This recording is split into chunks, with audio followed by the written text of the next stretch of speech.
Okay.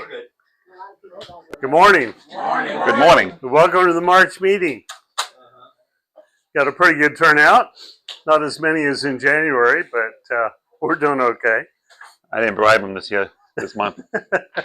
Well, we're not giving anything away, so. Okay, by my count, we have 47 paid members right now. Do you have your number on the top of your head, or? No, 47. 47, okay, good. Yeah, it's a couple of days old, so it seems changed all the time. We didn't pay. We'll pay him a visit. And want to welcome our GMRS members. We have people from GMRS that are joining our group. So excellent. We need to remember they're out there and give them our support. We have a few that have upgraded to ham radio, so that's a good deal too. It's a good entry point. If you haven't paid your dues for the year, get with Lloyd. He is collecting dues still. And if you have any donations you want to give us, we'll take those too. Cars, boats, houses. And if you need a club application, I have those this time. I didn't have them with me last month, so I've got some this month if somebody needs to fill out an application. Okay, let's go around and identify. I am Duane N4WDH. Ed? Ed, WD to KRS. Larry, KD8PUD. Andrew, K4YCX. Ron, KO4CRE. Arnie, KO4KEH. Garnet, KN4UTR. KQ4NRP, great. KG4GTN, check. WA2MMY, Bonnie. N3LBY, Jim. JR, KQ4, HCB. John, KB4WGA. W1HFR. Kelly, WRM, W311. Lloyd, W4LJA. Good morning. Best of last. AA4CB. Back to you. Okay, thank you. Again, thanks for attending. February VE session, we had one individual upgrade to General, KR4ANU. He's from North Carolina, but he's over staying in Traveler's Rest right now. I guess till it warms up in North Carolina. I don't know, whatever. He successfully completed the Element 3 to earn the general class.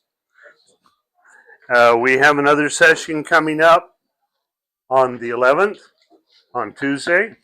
So if anybody's looking for an upgrade or know somebody who wants to take a test, send them our way. We need more volunteer examiners. We have lost some, and even more of them are going back to Ohio or Indiana or wherever they're from. So we're going to be down a few VEs. So if you're available, well, we've got him. So you hook him up on a remote through the phone. He can do it from Ohio. yeah, well, we may be there soon. We'll see. So if you're willing to participate, it's a matter of filling out a open book test and sending it to the ARRL. And Andrew, how long did it take you to get your credentials? They said it can take, well, I just got them in the mail actually yesterday. So, but yeah, to get the email saying I'm good to go, and as long as I'm on the website, it took like maybe like a week. Okay, so it's pretty quick turnaround. So if anybody's willing to help out, we can use you.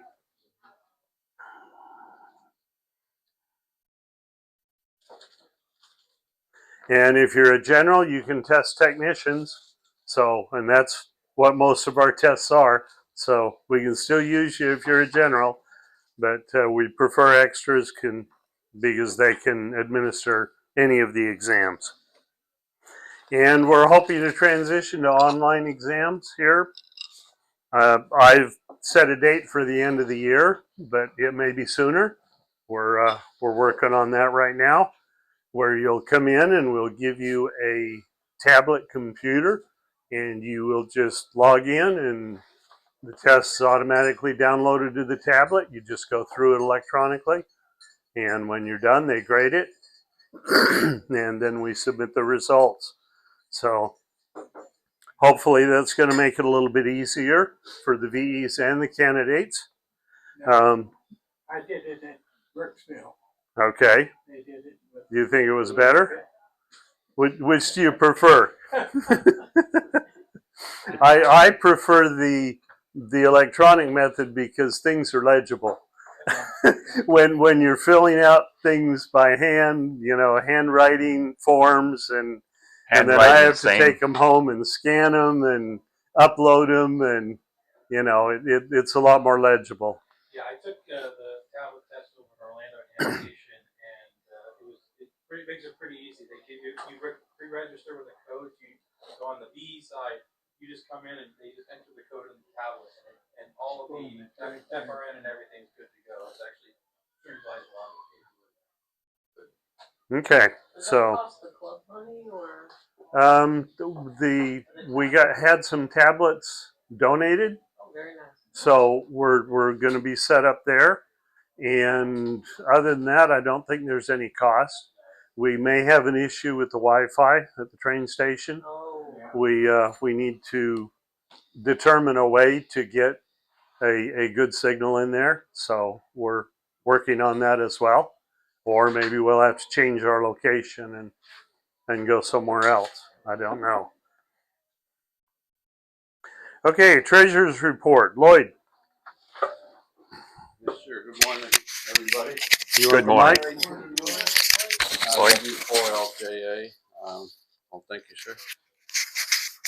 I don't have a lot to go over this morning. We didn't have too much activity since the first of the year, but let me go over it. We made a couple of purchases off the checking account. One for 2 UHF Yagi antennas, and I'll let John speak to the equipment that we purchased. And that was at $149.78. We purchased radio coax jumpers for the Saddlebrook repeater at $70, and we paid $61.25 for our annual division of corporations with the state of Florida. So every year we have to re-register with our Department of Florida. So that was for that fee. No. Yeah, for a tax exempt organization, that's our tax. But no, that's an annual fee that we have to update and maintain that to keep our certifications. We had $265 in dues since the first of the year in the checking account, and then $150 in donations. So one person gave $50, another person gave us $100. So that's greatly appreciated. In our share account, we had another donation of $80 and then $40 in dues. We don't typically make deposits into the share account. We do on occasion, so that's why there's not a lot of activity. That's kind of like where we park money that we're not using in the checking account. In our PayPal account, we had some distributions, one at Office Depot for gift card drawings. That was $50. And then at Publix for Winter Field Day was $45.01 for items that we took over to Winter Field Day for those that came over. And then the final one is $72.75 for stamps for all the mailings that we do. And typically at the first of the year is when we send the letters out to those that have paid their dues and stuff and thank them for their participation. And then we had $140 paid in dues on PayPal and a $100 donation. So again, thank you for those donations there. They really bump us up. where we can maintain and get additional things. I'm going to pass around the list that I have for paid dues so far for this year. Check it. If you paid and you're not on here, please get with me and I'll see what happened. And then, or if I had a typo or misspelled something, go ahead and just correct that on the paper. So I'll pass that around now. Any questions? No, sir. Well, thank you.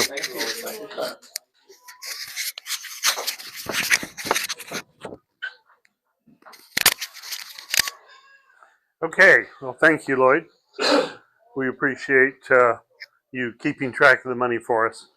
That's an important thing. Okay, all of our repeaters are up and working.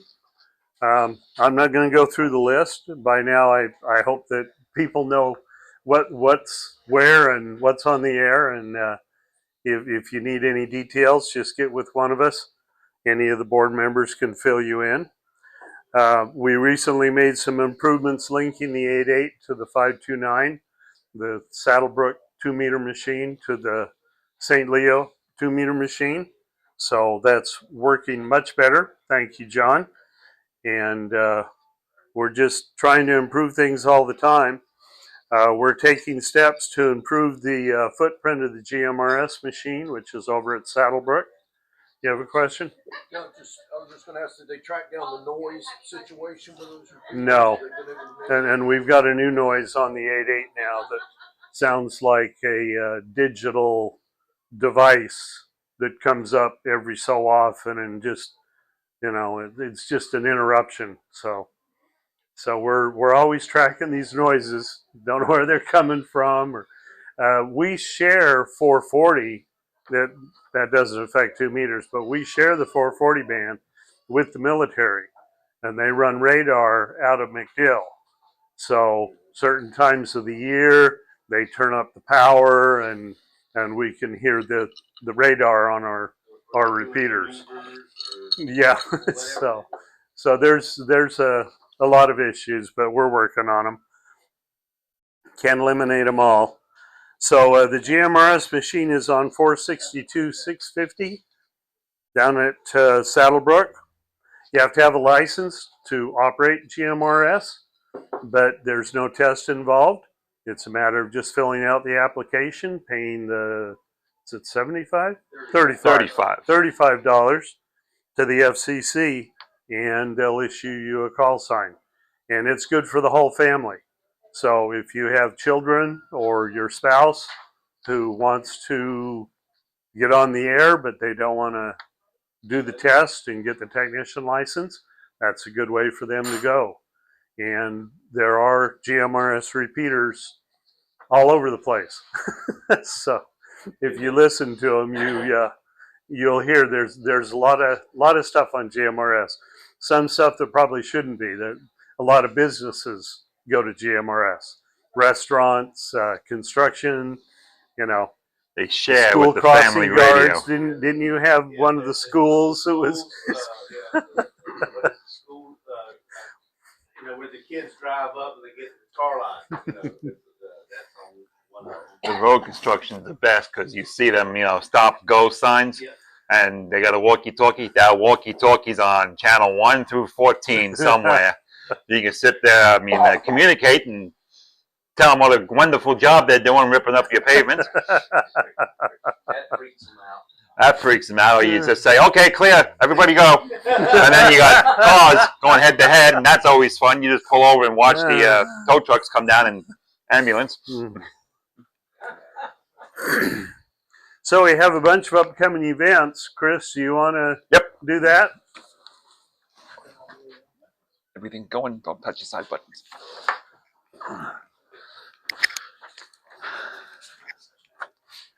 Beginning of the year again. We are active. We got stuff going on as a club. Winter Field Day is over. That was one big step that we took and had a good time, I think. We're pretty much going to June here. Something going on every month, every couple of weeks. So a lot of stuff. We're going to start with the first one there. It's going to be, hey, the Zephyr Hills Club has got their Hamfest March 22nd. Zephyr Hills. St. Elizabeth Church over there on 16th Street.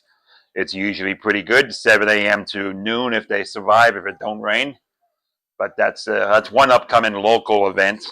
Another one is going to be, hey, this is coming up even sooner. This is March 15th. Field trip out to Ham Radio Outlets. We've done it a couple of times before. Sometimes it's been good. Sometimes, nobody wanted to go. They're out of money. But it's coming up next Saturday. I will be heading over there. This is one antenna I want, and I refuse to pay shipping. I'd rather drive 75 minutes than go pay $27 to ship it to me. But Ham Radio Outlet Field Trip. You want to go? We're going to do it right after breakfast here. Figure about 10 o'clock-ish. On that, he's got cash. He likes to buy stuff.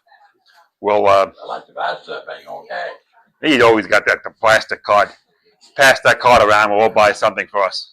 Can't take it with you. Yep.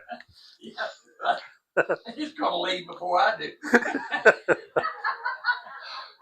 So that's the Ham Radio Outlet Field Trip. That should be fun. We go over there. We leave breakfast. We go over there, kick tires, look at all the new radios that we can't afford. Next Saturday, right after breakfast. Should be fun. On the way back, we stop at this nice deli. A bunch of us have been there, and it's great. Pickles Deli. They make New York sandwiches, Cubans. What else, Bonnie Joe, do they make over there? They make everything. Reubens. Yeah.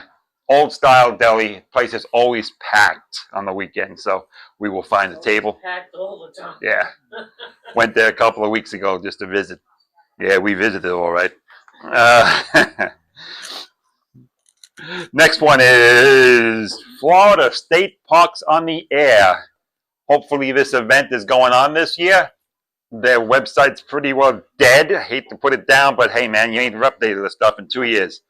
I don't think they have the proper participation over there to keep stuff active. But hey, it's a POTA event. Whether they're sponsoring it or not, we are going to set up as a club in our usual spot with the Cochise State Trail, the entrance there on 301 North. I think a bunch of us have been there. If you head up 301, you leave Day City, go past the drive-in. It's on the left-hand side, right before you hit the 98 split and Trilby there. You see us set up at the table. We bring our own electric, we bring our own antennas, and we're on state ground, so we qualify for being on that state park designation. Anywhere else, we have to go over the county line. Don't want to do that. Or we have to drive down to Hillsborough, out to Port Richey. We're pretty limited on state parks in this local area. What was the question? That is going to be the first weekend in April. I think it is the 5th and the 6th. 10 a.m. to 6, so it's not an overnight event. We get on, we operate, we do our thing, we keep some points. You get tired, you go home. You know, it's not going to be a big field day thing, but it's a nice POTA event to get out there, play, bring your key, go over there, set up your wire. We got plenty of room. I'm sure we'll have enough batteries and stuff to go around. Next event we've had real good success with is the EPARS Social. We're going to do it again because we like it. We like to eat. We like radios. We like food, right?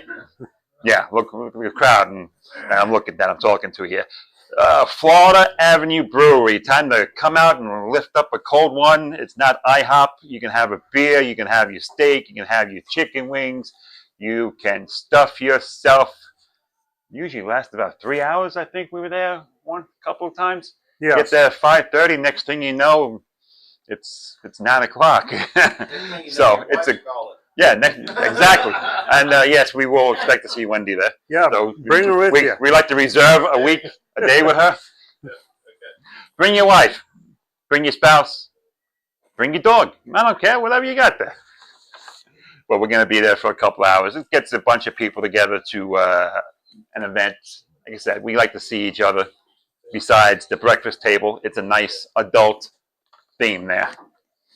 That is going to be March 19th. That is coming up. That is in a Wednesday evening. So it's not a weekend thing. It's not going to kill you from going from a ham fast or We don't want to take you away from church on a Sunday, so it's going to be on a Wednesday. The 19th? The 19th of March. 5:30 p.m. Usually just show up and we're at the tables in the back behind the bar. There's drinks, there's chicken wings, appetizers galore. They make a real good presentation. Haven't had any bad food there at all. Burgers, steaks, and seafood. Next one coming up is, for those that want to participate, a little contesting thing, the Florida QSL party. You can do it from home, you can do it from your car, as long as you get on the air. Just another reason to get out there, get on the air. You want to go play in a parking lot, get on the air. Score some points. Florida QSL party will be held on the weekend of April 26th to 27th. Saturday, noon, till Sunday at about 10 o'clock, I think that said. More information is a website link, floridaqslparty.org. All one word. Not a club event, but it's a Florida event, so I figured I'd mention it to you. You want to get out there and play on the radio? You want to get out there and play on the radio, use the club call sign? Go for it. You want to get out, practice, practice, practice. A lot of people like the POTA things. A lot of people like to sit at home and operate POTA. Any mode, basically. Any mode, any band. Go to their website and see all the rules. They got some really funny stuff there. You got to collect letters, bonus, super bonus points, collect all the counties. So it's a challenge, something to do. Ham Fest, May 10th, sponsored by the East Pasco Amateur Radio Society. What it says on his shirt. American Legion, Post 15 on Church Avenue, where we held previous Ham Fest, as well as Talk to Santa, so I'm pretty sure everybody knows where it is. The Big Red Tower is a dead giveaway. We're right next to that. We're going to have a Ham Fest. We're going to buy, sell, fine, quality, used equipment, and whatever else you might shovel up from the basement. You're going to be testing, I hope. And same old thing. Bring your friends. Have them all spend $5 for admission. It's a good event. Club makes the money. They're going to be serving indoor tables. They're going to be serving drinks. They're going to be serving food, breakfast. They got a kitchen open. So no need to go to IHOP that Saturday. Spend your money over there. Support the American Legion. They make a good dime with us being there. We make a good quarter for us being there. So spread the money around. They're a very generous group. They're letting us go inside electric.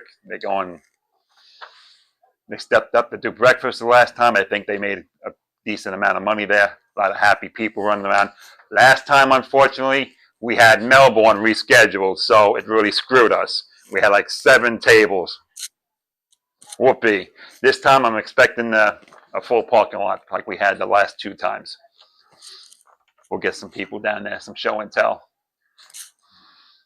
Another small ham fest you might have heard about. Ham Benching, Dayton, Ohio. I know, not local, but just a reminder, if you guys want to go, now's a good time to start planning. Hotel rooms are running out. It's a great time up there. There's a lot to do besides just ham radio. There's a couple of museums up there, Air Force Museum. There's the, what do you call it, the borough? I should know, I'm a member.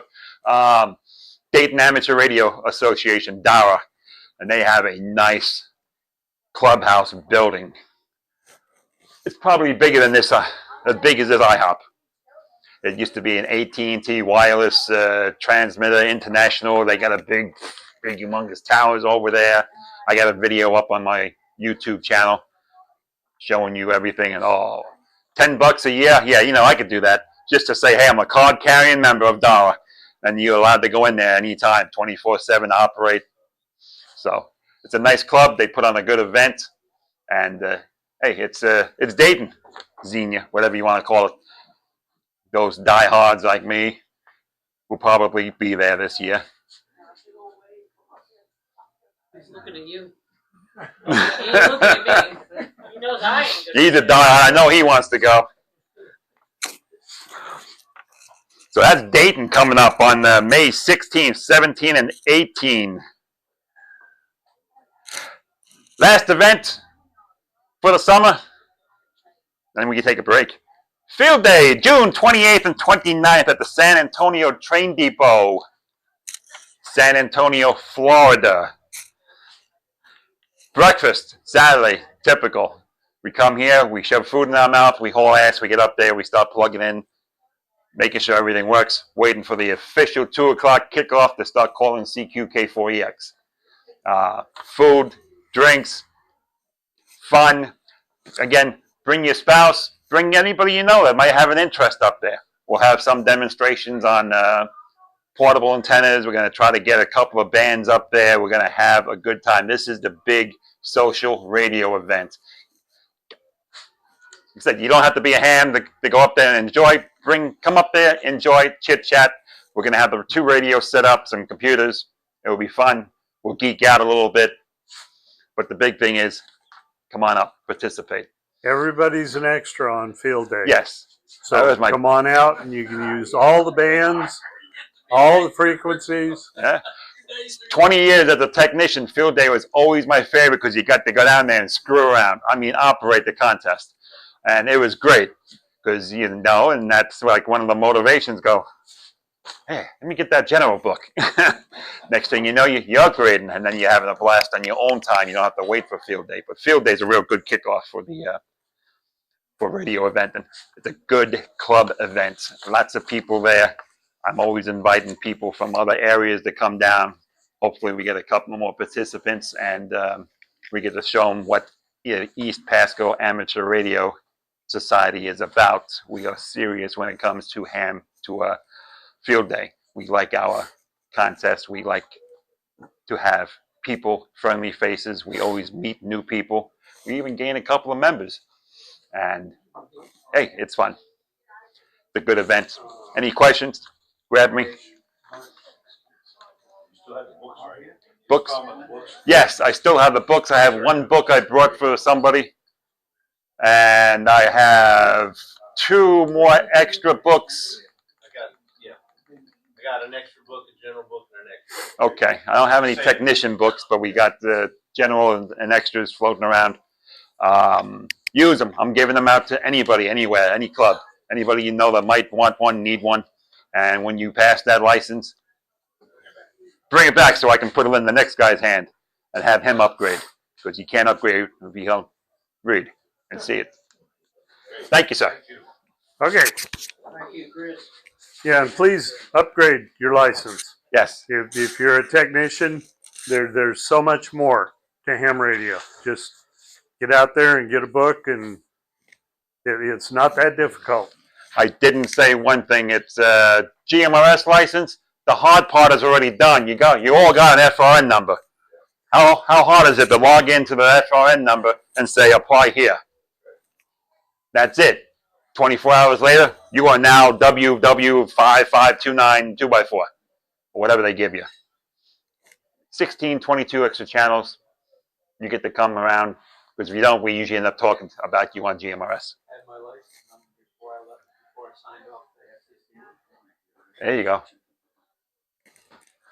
Okay. Well, there was one thing that I wanted to mention, in addition to all those events coming up. Our next meeting will be April the 12th, right here. So plan on that too. So we're tying up all of your Saturdays. We got something going every week now. So, but that only lasts until June, and then it kind of dies off. Then things get a lot slower. Yeah. It's too hot. Okay, John. John is going to talk about our goals, where we are, what we've accomplished so far this year, and where we're going for the rest of the year. So,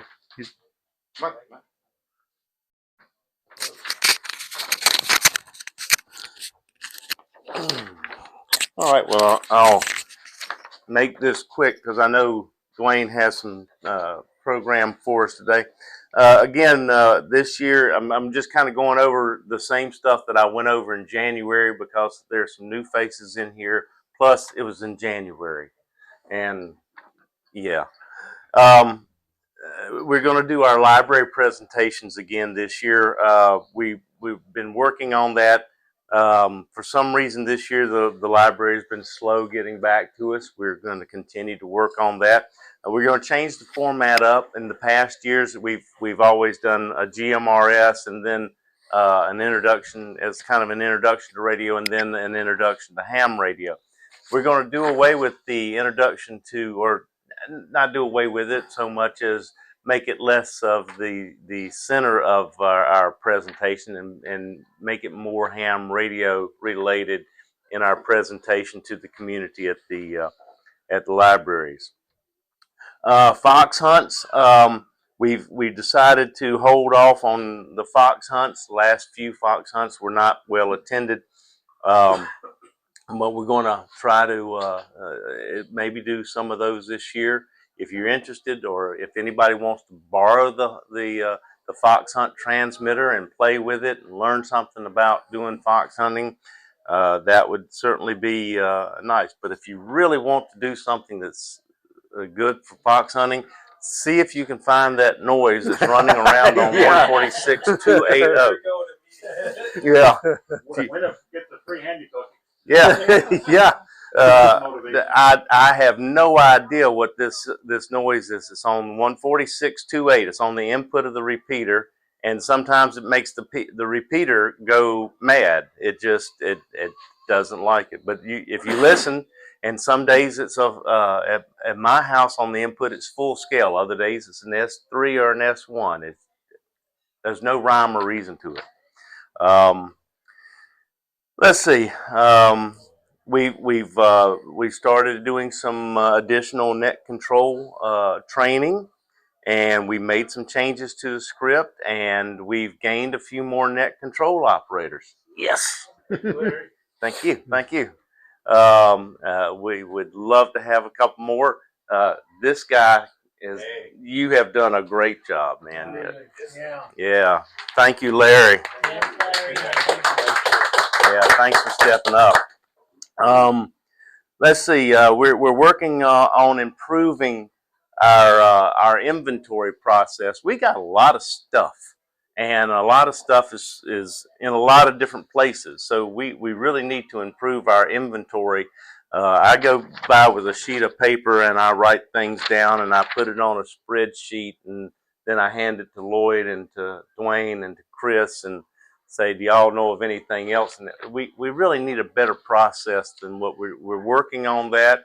We've looked at some things where we're going to barcode, or actually a QR code, I guess, on each piece of equipment, where we can walk up with a device or your telephone and scan it, and it'll tell us what it is and when it was purchased or how old it is, and a lot of interesting. And then you can also print that information off on a printout as well, if you like to hold a piece of paper. So we're looking at that. Let's see. We have added an additional Wires X node over on Zephyr Hill. So when you're on our 440 system and you're talking either on our Wesley Chapel repeater or our St. Leo repeater, it's also connected into the Zephyr Hills repeater. So we're covering all three communities here in East Pasco with a full signal from on Fusion. So you can get on any of those repeaters and you're talking on the entire network. We've got some problems that we're hoping are going to be solved. We've got a couple of older computers running some of that. They're like Windows 7, and we think that might be part of it. So Chris has got us some newer Windows 10 computers that we hope will improve that situation. So we got that doing. We hope to maybe add a 220 remote base somewhere at one of our sites. We got that coming up. We're working still on the East Pasco Club history. I know Duane has been working on that. I had tried to get hold of a couple of the older members, and if I don't go back and remind them every week, they seem to forget. But I'm hoping that we can get that put away at some point. We're looking into getting some sort of a hotspot to provide Wi-Fi for when we do so we can have a better Wi-Fi signal where we give the test. If we there's not very good cellular service up there at the railroad station for any of the carriers that we have looked at. I think we've done AT&T was Verizon was no, worse, and T-Mobile. I haven't heard anything about T-Mobile, but Phone doesn't work up there. your phone doesn't work out, so it's yes, Mine does. I'm Spectrum. My yes, sir. phone works. Have you looked at a Starlink setup? Yes, but they're prohibitive in cost. Well, like for example, I have a Starlink service at my house out in Glenton because there is no cell phone service out Mm-hmm. there. And that's just an antenna you lay on the ground and you plug in the router. So Mm-hmm. I'm not sure it's registered to my address, but there is a geographic range that they're allowable, Mm-hmm.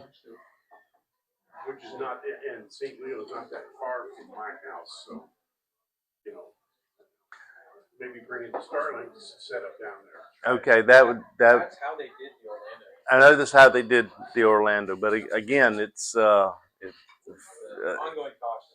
the ongoing cost is the tricky part for the club. We'll figure something out. We're not sure what we're going to do, but we'll figure out some way. You know, if I have to, I think I know a couple of guys that are work for the cellular companies, and we'll go there and convince them that they need to put a 5G over there in San Ann somewhere. Semaphore. So we talked about that. We've also, of course, we've mentioned that we want to move away from the paper test and go to the electronic testing. I think that's the future. That's where we need to go. That's what we need to do. We want to form some subcommittees and get more of you guys and gals involved in doing and being part of these projects. There's a lot of you out there that have a lot more expertise on things than any of your board members. So we want your input. We want to start building a book of knowledge. We need somebody that can, and when I say the book of knowledge, it's something that is in written form that if something happened, somebody could take that and say, okay, well, we've got these repeaters and they're at St. Leo, and we've got these repeaters and they are at Wesley Chapel, and we've got this piece of equipment, and this radio is at Duane's house, and this one is at. We just need a book of knowledge put together. So if anybody's really good at writing information down or typing information into the computer, knowing where information is, that'd be good. What other things we got? We've talked about the social events. We wanted to start one. Now we've got one. We've got one in spring. We have a summer. We have a fall and a winter social event now. So we have a social event for the club other than the IHOP once a quarter. So we're excited about that. Of course, the summer, if you're not here during the summer, you wouldn't know that we have a great big picnic. Usually out and about, we have the picnic, and that's always there's usually some activity, and we eat food. Of course, that's what we seem to do a lot of that. Food thing always brings people. Yeah, food, you know. Food is free. It's Yeah. like, magic words. Yep, that's right. Yep, that's it. What else we got going on? We're going to try to do more POTA, and I think Duane's going to talk about that. We do this the statewide POTA, but we can go out and do a POTA any day of the week, anytime, any place. And we're thinking about if we can go out and do a POTA and spend an hour or two. We go out, we set up. If nothing else, it's a great time to come out and see how you come out and set up a wire or a simple antenna, and come and operate HF as K4EX, and you get to be a extra for a few hours. It's a lot of fun. and we're going to try to do that. Also, we're working. I want to. This has always been my thing. I want to improve the HT coverage on our repeaters. The 14688, of course, is our primary repeater. I'd love to see that.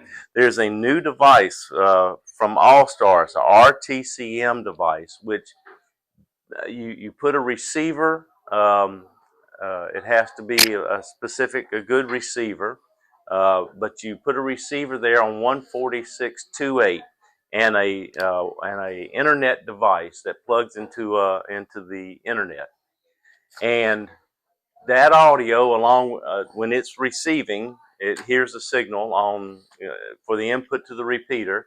And if you have, let's say we have one in Zephyr Hills, one in Wesley Chapel, one in Ridge Manor, one somewhere else, and then we also take the signal or the audio from the receiver there at St. Leo.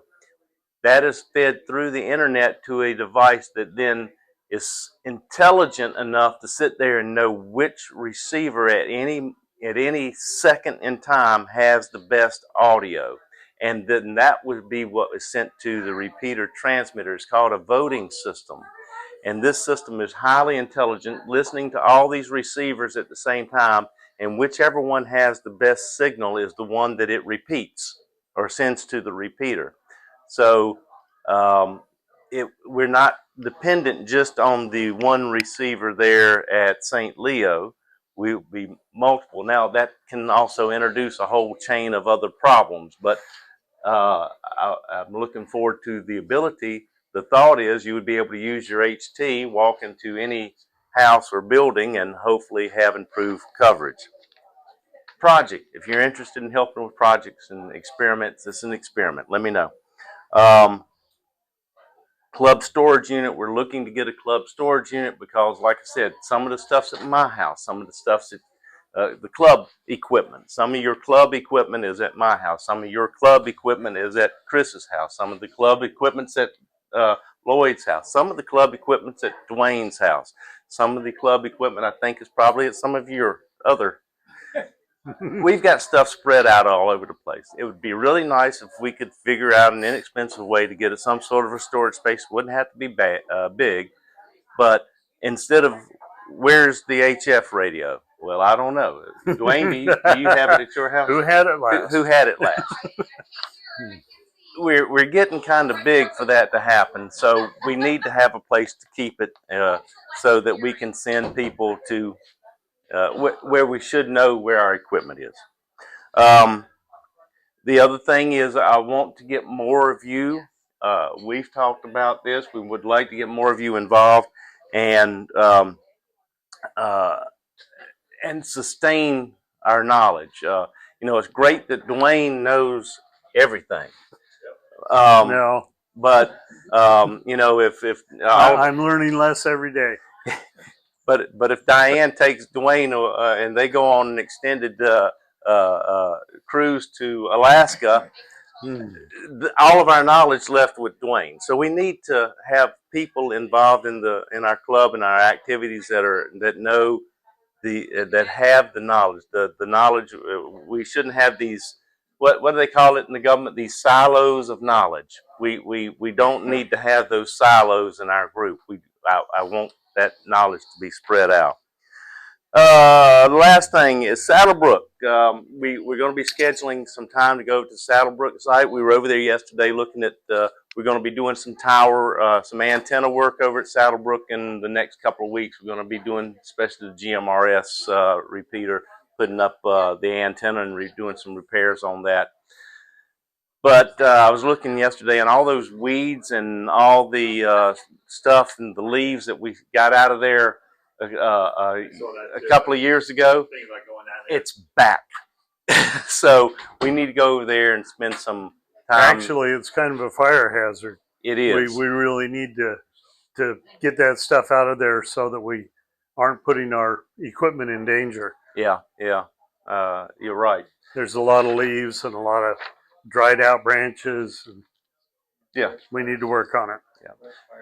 So we'll be doing a work party if you're interested in coming out. I don't know when we'll do it. Probably maybe a Sunday morning or a Saturday afternoon. We'll eat breakfast and we'll go over there. And if there's 15 or 20 of us using leaf blowers and cutting back the weeds a little bit, it shouldn't take us long to knock that out. No.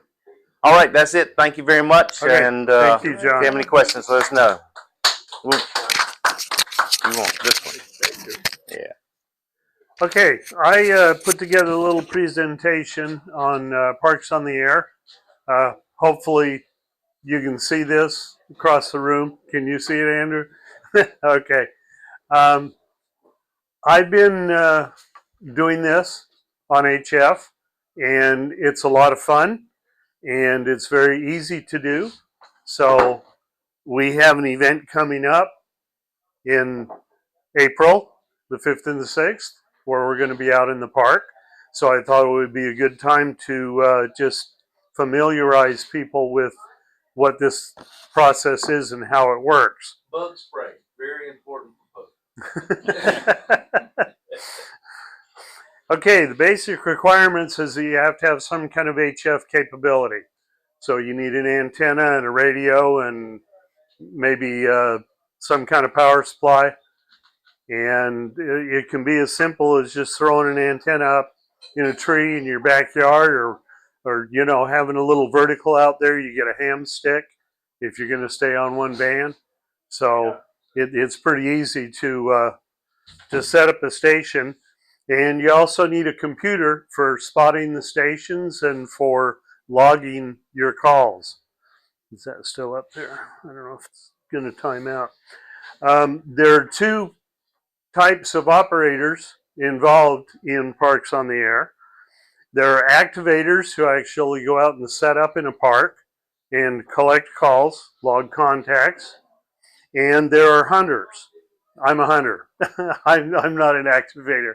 That's too much work. So hunters just get on the air and just make contact with these stations that are in the parks. Activators do all the logging for you. You don't have to keep a log. You can just call them.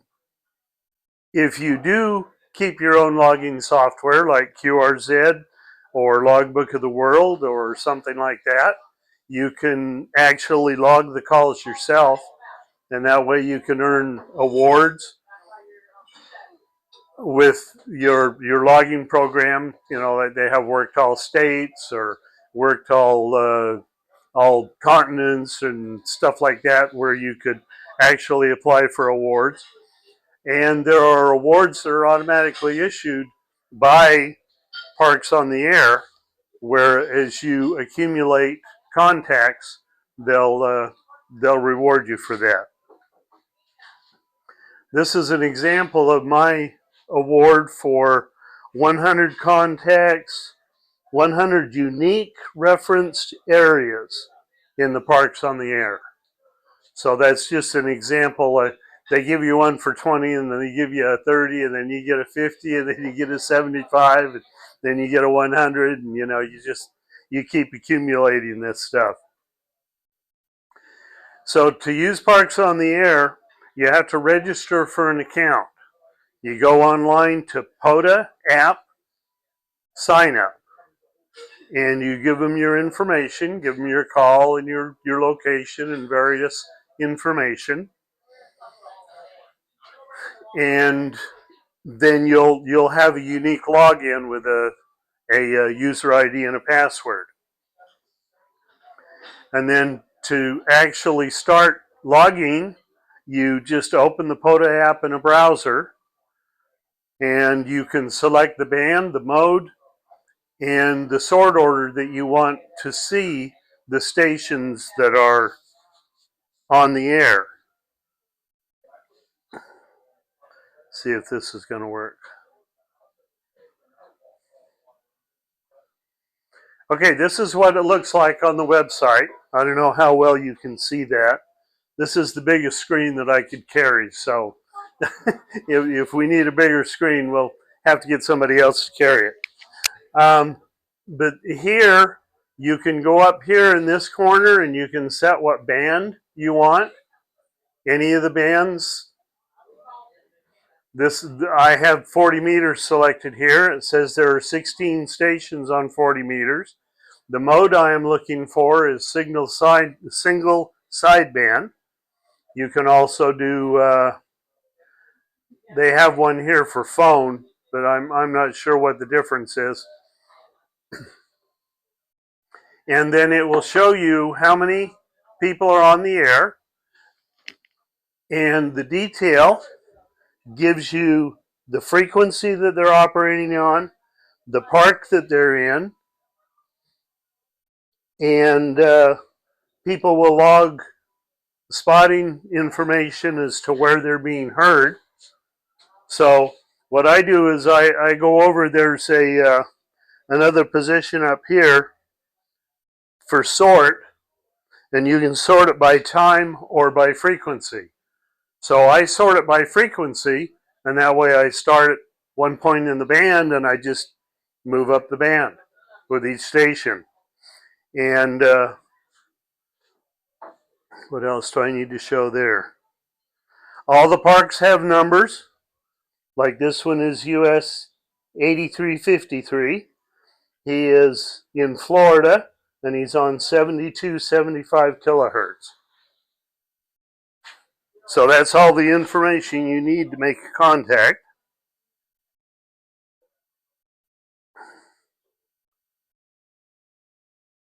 That page will refresh automatically. Yes. You have it right Yeah, it has a timer on it. It refreshes automatically. Why won't it let me go back? I have to do it this way. So you just tune to the frequency and you listen for the activator to call, and he'll say QRZ. That means calling any station. So you just respond with your call, your signal report for them, and the state that you're in. So you just like N4WDH 59 Florida. And as you listen to them, you'll hear other stations communicating back and forth. And that's all the information you need to give them. A lot of the activators will be using the software where it'll automatically look up your call and they will respond to you by name and say, Duane, you're 5-5 into Michigan or whatever, you know. And that's all there is to the contact. And like I said before, if you're tracking it in your own log, then you can apply for awards for QRZ or whoever your ARRL, whoever the logging program that you're using. The activators usually upload all of their contacts within 24 hours. So it's not something where you have to wait a month to get a QSL card. It's almost instantaneous. A lot of them, when they leave the park and close out the program, they'll go ahead and upload. To be an activator, you have to go and sign up again at POTA.app. And then you need to go to the list of parks. There are 12,000 parks in the U.S. that are listed on Parks on the Air. So that's, there's a lot of them out there. And a lot of people work, you know, they try to work just unique parks. And so you've got your choice. You know, in the morning, I usually get into New England or up into the Midwest. And then in the afternoon and the evening, it's the West Coast. And the bands, it depends what band you're on to. 10 meters is usually pretty long. So you'll hear people like Arizona, California on 10. Where if you're on 40, you'll hear people just in the southeast, probably to Ohio or Tennessee. So it's just very interesting to go through the list and just make as many contacts as you can.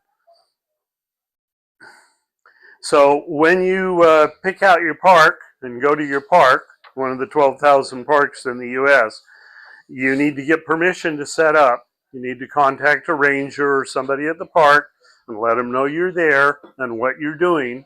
Otherwise, they might call SWAT on you.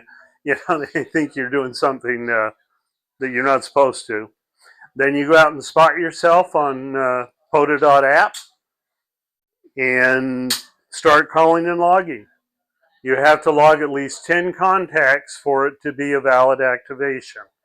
So that's why it's important for those of us who are hunting to get out there and help these people get their 10 contacts. Because, it'd be really disappointing if you drove to a park and set up and put up your antenna and got on the air and then you only made 5 contacts. That wouldn't be very good. And then you can upload they upload their contacts, their logs, to the POTA app. And for more information, now you get that.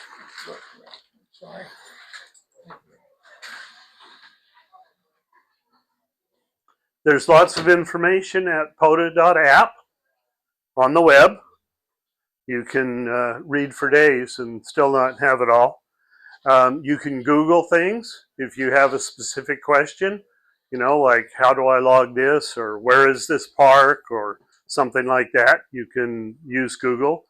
And there is a book available from the ARRL that tells you all about parks on the air and they have about a dozen different activators that have put their story in the book. So it gives you a real good overview of what is happening there.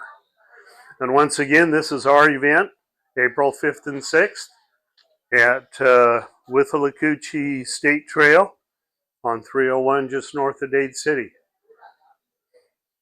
And we'll be there, 10 to 6? 10 to 6 Saturday. After breakfast, we'll go up the road and get on the air. Any questions? Yes. Another location for a lot of good information about POTA. Go to YouTube and punch in POTA. Okay. You'll find tons of videos about POTA. Okay. Yeah, that's a good source. Yes, Larry. So you got someone in the park doing POTA. Are they only talking to other park POTAs, or are you at home allowed to talk? How does that work? How does that work? Yeah, you can talk to other parks, or anybody can call them. I mean, I've heard POTA's on, and I just shut down because I don't want to bother them. They're in the middle of the event. No, they're looking. No, They want to get all the contacts they can, just like field day. Per se, but they do want your contact. Yeah. Right. Okay. But you will hear park to park, and that just means there's one park activator trying to contact another, and that gives them both activations. Well, just one contact. Right. And a lot of times you'll get somebody and they'll give you 2 or 3 parks, and so then you need to log all of the parks that they're because they're sitting in a location where the parks overlap, or a lot of times there'll be teams and they'll do operator 1 and then operator 2, so it's very interesting. It's like field day every day of the year.